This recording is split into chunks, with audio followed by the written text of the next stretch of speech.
The Eyes of the White Horse by Ned DeHaan. The audiobook. Made available on blackboxonlineradio. Please like and subscribe. Chapter 7. Barry and Joanna went to the motel lobby and borrowed the phone from there. They had called the police before with their numbers, and they wanted to use one that they wouldn't recognize. They had reported seeing something a mile east from the Jonestown motel that looked like a body in the ditch. "Should we go out?" Barry asked Joanna. "Should we go see if he was telling the truth?" They exited the motel office and lobby. "Remember what I told you last time," Joanna stated. "That's what these people want you to do. They want you to play into their hands." "Yeah, but no matter what, the place will be crawling with cop cars," Barry pointed out. "I need to start carrying a gun," Joanna muttered. "You and I both, Joe," said Barry. "But wait, was that a yes?" "Yeah," Joanna agreed. "I think you're right. The police will be there. Let's see." It took Barry and Joanna around 15 minutes to walk the distance as they headed eastbound on the main road, but they could see the sirens of the ambulance and the police cars from far away. They were stopped by an officer as they approached. It wasn't one that Barry had recognized from their last meeting at the police station. "Excuse me, this area is closed off," the officer said to them. He was much taller than Barry, and he raised his hand up in a blocking gesture. "Oh, what happened?" Barry played dumb. "We can't discuss that at this time," the officer said. "What are you two doing out this late anyway?" "Going for a walk?" Barry partially lied. "It's nice out, and it's still the summer until September 21st. Do you two live down the road from where you came?" the officer said with a hint of a southern accent. "Yeah, we do," Barry answered. "It's best you go on home," he instructed. The officer leaned in closely and took a look at Joanna. Barry could tell what kind of look it was, and he felt the fuse of jealousy beginning to ignite. Then the officer turned back to Barry. "I'm not supposed to tell you this," he almost whispered, "but it's not safe to be here. It's not safe to be out right now." "Why?" Joanna almost chirped. "Someone was murdered," he kept whispering. "Did you find a body here?" Joanna asked again in her chirping way. "No, but we found partial remains. It was just the head. Someone was decapitated. Look, I'm only telling you this because it's not safe to be walking around right now. Please go back immediately. I would give you a ride if I could, but I can't leave this post. Look, the only thing from down the way is the Jonestown Motel. Are you two staying at the Jonestown Motel?" Barry felt shivers, but he wasn't paralyzed with fear. He felt shivers because it was like a curse. The White Horse Killer had been telling the truth. He had chosen Barry to be his opponent in a game of cat and mouse. He was going to commit murders and drop teasing messages. Even the line from the phone call, "He won't harass you anymore," was something that an internet troll would have created. The Soft Eyes Killer wouldn't harass him, but the White Horse would not stop. "Yes, we are," Barry answered. "Turn around and go back," the officer instructed them again. "And you didn't hear it from me. I can keep an eye on you for about 100 yards. Nah, I can't do that. The perp could still be on the loose. Wait right here, and I'll see if someone can give you a ride back to the Jonestown Motel. It's not that far." The officer turned and walked back to the ambulance, and he met up with some paramedics. "Barry," said Joanna. "Yes, Joe," he replied. "Will this ever end?" she asked him. "It will, Joe," Barry announced. "He won't get away with this forever." Chapter 8. "Hey, you two wait up," a voice called to Barry and Joanna. Barry and Joe turned around to see the officer following them. "What is it?" Barry asked. "I just asked one of the other guys," he started. "He's going to take my post for a second. My car is right over there. I know it's not far to the Jonestown Motel, but I can give you a ride. I mean it. Whoever did this is most likely not very far away. They're patrolling the area, but he could be hiding anywhere nearby. Just wait a second and I'll bring my car around." "Oh, thanks a lot," said Barry. "Yes, thank you," said Joanna as well. After about 60 seconds of waiting, Barry and Joanna saw the black and white police car with red and blue sirens pull around. It reminded Barry of his days as an evening watchman, when he had seen a swarm of police cars head down Williams Pike, although those had been adorned with blue sirens only. Life had been so simple before the White Horse Killer had entered. For Joanna, it had been different. She had already been on the run with Manny Inman, and she had left the normal ways behind long before the White Horse Killer. A small smile slid across Barry's face, and he didn't want Joanna to see. He had just realized that he had spent the whole summer worrying. For the last 3 months he had been back to normal with Joanna. He was the facilities manager at a motel, and she was a cashier and kitchen assistant at Cheetah Mart. He had not appreciated the peace. Barry put his arm around Joanna's waist, and now he let her see his smile. "What is it?" she asked. "Nothing," he replied. "Things are just fine." "Okay, it's unlocked," the officer called to them from behind the wheel. Barry opened the door for Joanna, and she entered first. "Thanks again," said Barry. "What's your name, by the way?" "Officer McGrady," he introduced himself formally. "Nice to meet you," Barry greeted. "And you two are?" he asked. The car pulled away from the side of the lonely Pennsylvania road. "I'm Barry," he said. "My name is Joanna," she answered in an almost unnatural way. "What brings you to Jonestown?" he asked. "This place is like the middle of nowhere." Barry pondered for a second, but he knew that he couldn't tell them that they had used Jonestown as a hiding spot from a murderous cult that had tried to kill them in a nearby forest. "I work at the Jonestown Motel." Barry smoothed things over. "No kiddin'," said Officer McGrady. "My buddy used to work there. Well, a long time ago. He did the front desk on the night shifts. Is it still run by that Pakistani guy?" No," Barry informed him. "He sold the place to a new owner." Right on," Officer McGrady continued. "Look, here. Anyway, this isn't something normal for Jonestown. I mean, there was a similar story like this out in Beaver County some years back, but nothing like that goes on around here. We don't even know what's going on yet, but there is someone on the loose. I recommend that you two stay in the motel room for the night. It doesn't sound like you're on vacation, so I doubt that'll be a problem.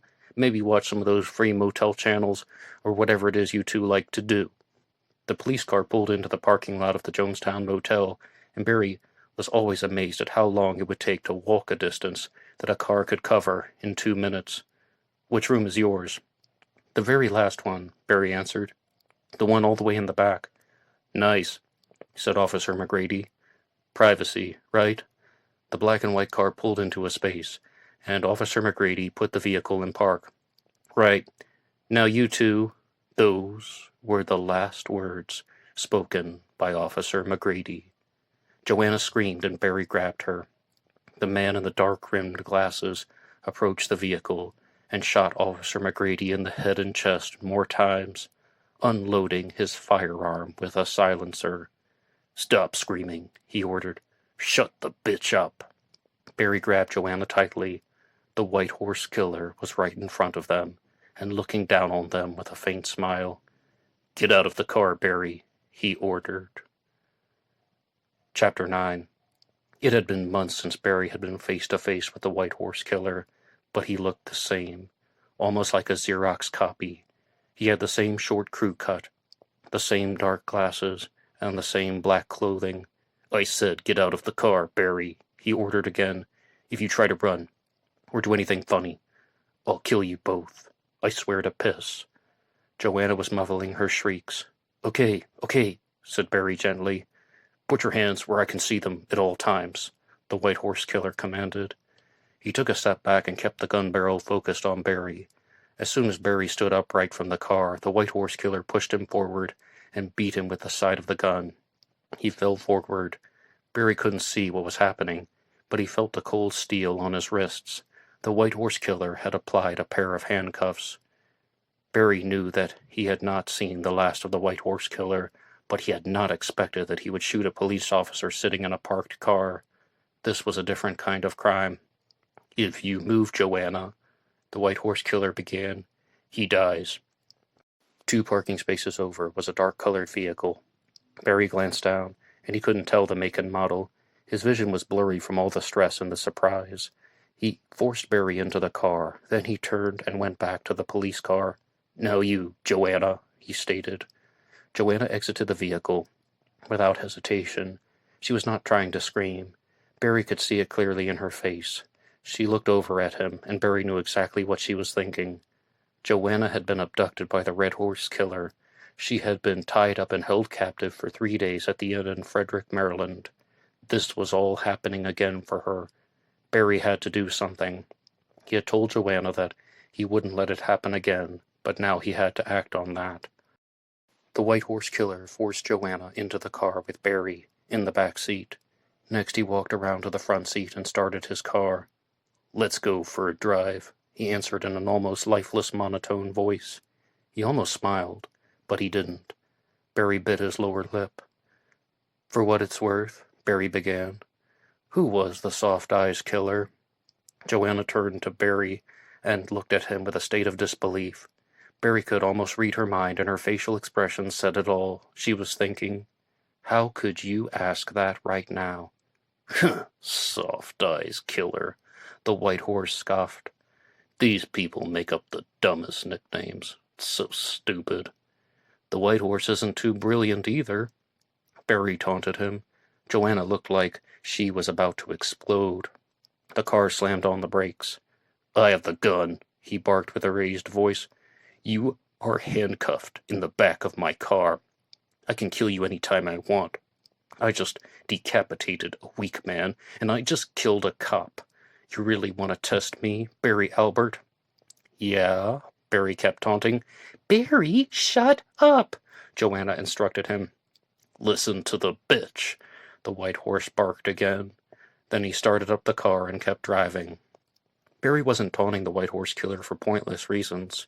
He remembered what Joanna had said to him before about playing into their game.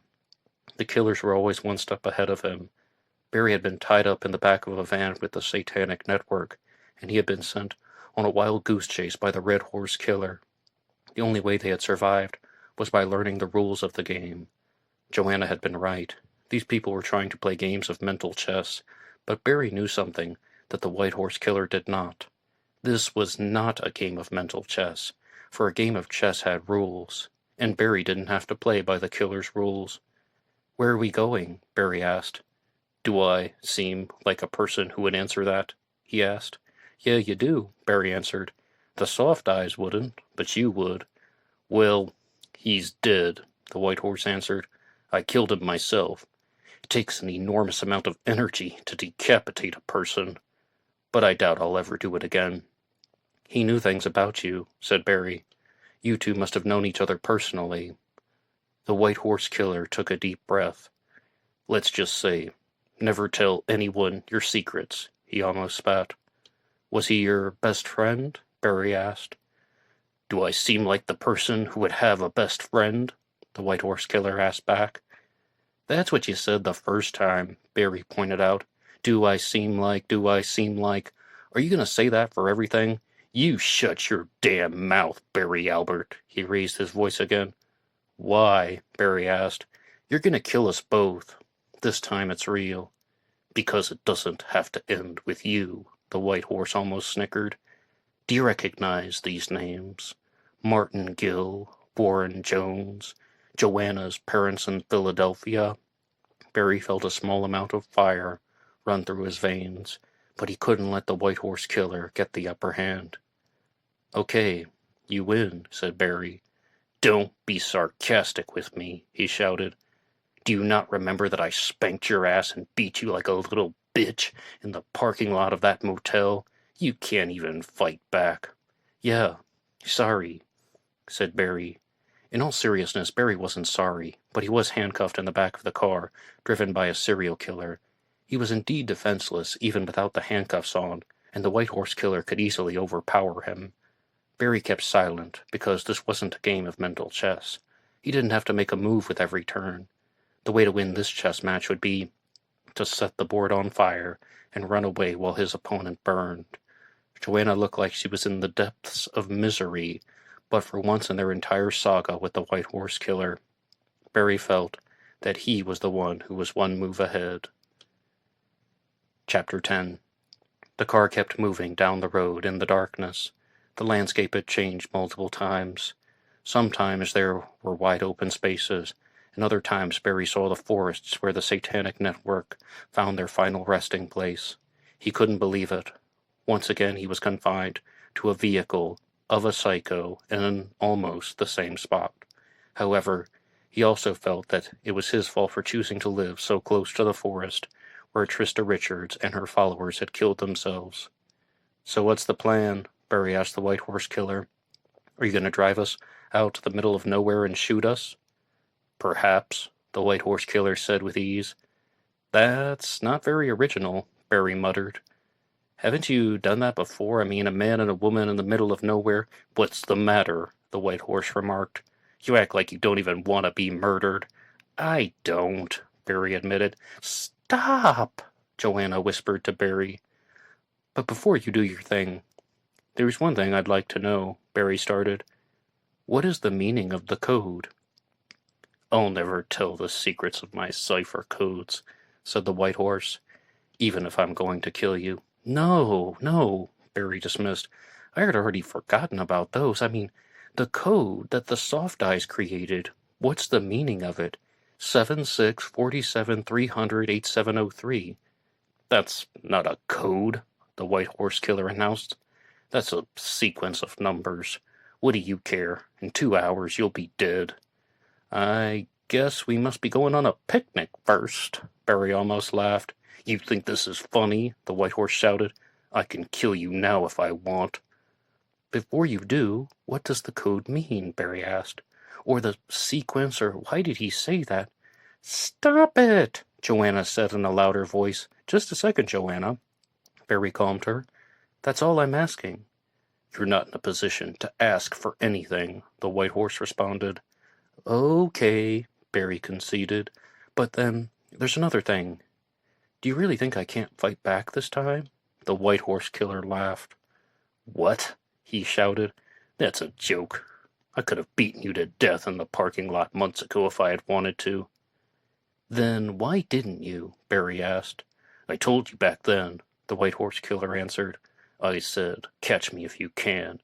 But what I didn't want to happen was that Soft Eyes acting like a clown and trying to brag about my accomplishments." "So, he was your best friend, right?" Barry kept asking. "But whatever. Look, you caught me off guard last time. This time, I want you to fight me. Man to man. No tricks, no games, no surprises. Do you think you could win?" "Yes," the White Horse almost laughed again. "You are not strong, and you don't know how to fight." "Then pull over to the side of the road," Barry requested. "Let's go right now. You're going to kill me anyway, and you have a gun, and I don't. But I bet you can't beat me face to face when I know the fight is coming." The car came to a rough stop, and it pulled over to the side of the road. "You've never won a fight in your life," he reverted to his monotone voice. "So what's there to be afraid of?" Barry kept taunting. "What's the matter? You think you can't take the facilities manager of a motel? I'm just a glorified housekeeper. I change bed sheets, vacuum, and occasionally clean toilets." "Occasionally?" Joanna asked. Barry was surprised that was what caught her attention. "I thought you were the type to play the game, Barry Albert," said the White Horse. "I guess I was mistaken. You're nothing but another casualty." "But if you win, and you choose to kill me now," Barry went on, "please let Joanna go. She didn't do anything to you, and she has no part in this." "Ha! So that's your plan," the White Horse laughed.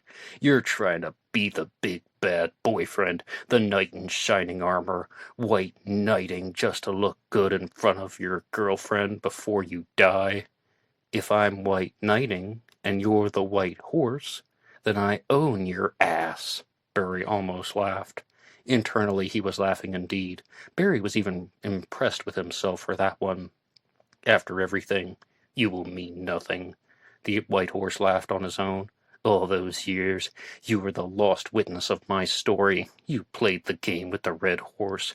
You were supposed to play my game, but if you want to die on the side of the road in Pennsylvania, fine by me."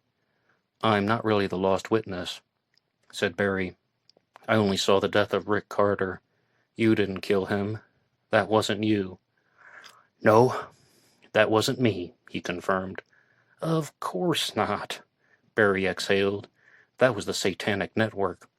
They thought Rick Carter was stealing their symbol and using it. Perhaps he was, but he wasn't the White Horse Killer. Wait.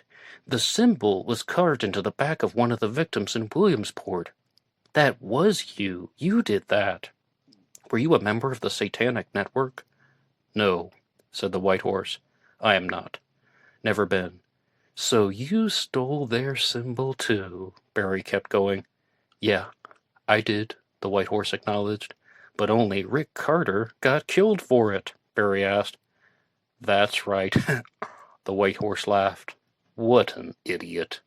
Did he write any of those letters or create the cipher codes like he said? Barry went on. No, that was all me, the White Horse confessed. Then how did you know Rick Carter? Barry asked. I mean, did you know Rick Carter? There was a long pause. The man in the driver's seat wasn't looking at Barry or Joanna. The car was stopped on the side of the road. There wasn't another soul around. Barry could see the bright stars of the cold September night sky. Then the White Horse Killer moved his shoulders. Some things I will take to the grave. What about Emanuel Inman? Joanna asked. Even hearing the name made Barry's blood get hot again. He would never want her to hear or say that name, especially not in the inquisitive way that she did.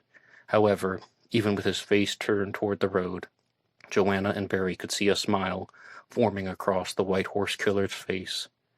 Another thing that I will take to the grave, said the White Horse, but I'm glad he is in jail and not me. Now, I know that I'll never get caught. Okay, Barry Albert, if you want to get beaten to a pulp before I put a 45 to the back of your head, let's go. The White Horse opened the door on the driver's side, and he went back to the rear door of the sedan for Barry. Joanna didn't move. No, Barry, she squealed. What are you doing? Don't leave me like this. Don't go. He's going to kill you. What is wrong with you? Remember, if we do this, Barry began, you'll let Joanna go, right? We will see, said the White Horse. She should get to watch, Barry stated. What the hell are you going on about? Hey, you called me a white knight, Barry pointed out. I suppose, the White Horse Killer almost laughed again. He walked over to the other side and opened the door. Then he forcefully pulled her out of the car and tossed her aside. Joanna gave Barry a look that was a combination of fear and impending doom. The White Horse Killer pulled out a set of keys from a pocket that was on his black shirt, almost like a utility pocket that was just above the waistline. Barry glanced down and he saw the handgun in a holster on the man's belt.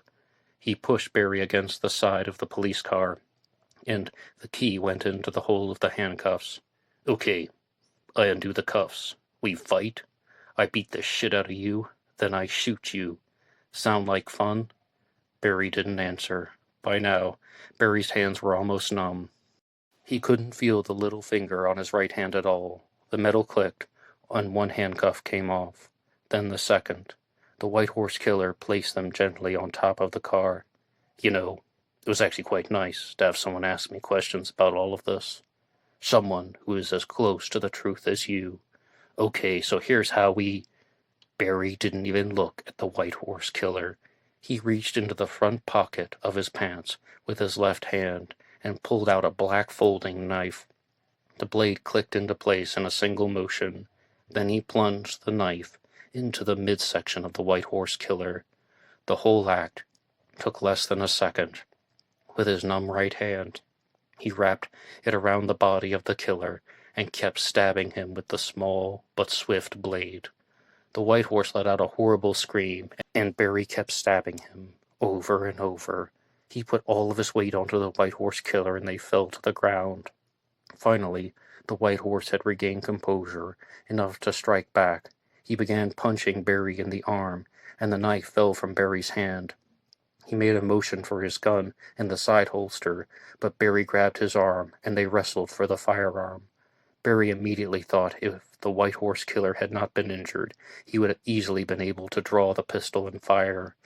Barry was able to hit the killer in the arm over and over, the same way that the killer had done to him to make him drop the knife. The gun went flying and landed on the pavement. Barry darted toward the firearm. that was on the cold black road. The white horse seized the opportunity to run. He scrambled to his feet and hopped into the driver's seat of the car, even though he was bleeding. The engine roared and the car sped off into the night. Barry still couldn't tell what kind of car it was. He was too overwhelmed. Barry heard the clinking sound of metal. The pair of handcuffs that was on top of the car fell to the ground. "Barry," said Joanna. It was just then that Barry realized that Joanna had been screaming during the entire altercation. "Joe," he called to her. "Barry," she kept screaming. "What did you do? Help, help, get me out of these. What if he comes back? What the hell?"